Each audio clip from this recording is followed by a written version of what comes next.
It's been few weeks after Apple rolled out its operating system of the year.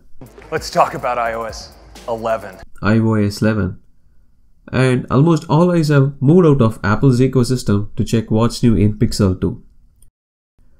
But the bugs that caught my phone since iOS 11 still persist even after 2 successive bug fixes. We're going to take the world's best and most advanced mobile operating system. Okay, let's start with some good features of this release that will be useful.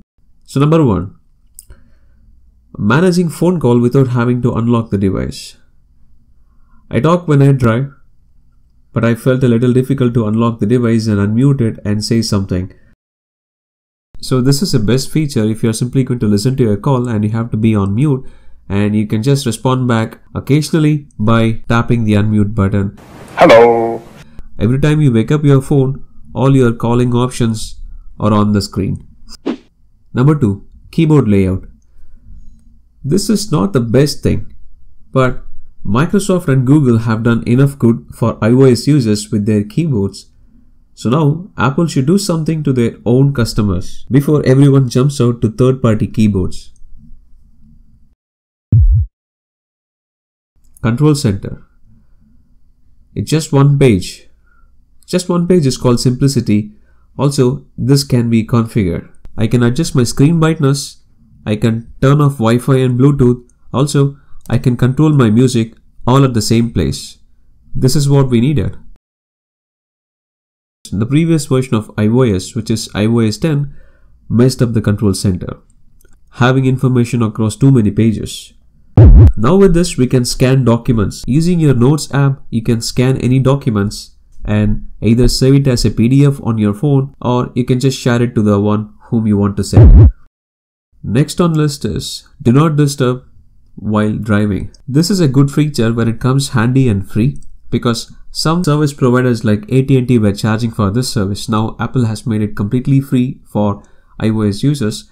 If anyone wants to turn it on, there are a few options, like it can be manually turned on or when your phone is connected to your car via Bluetooth.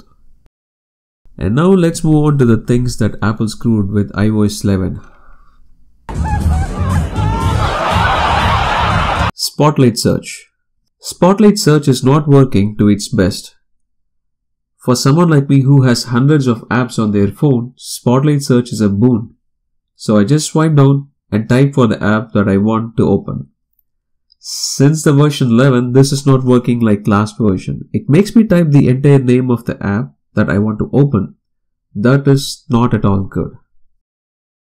Still, apps can be placed at the bottom of the screen right away.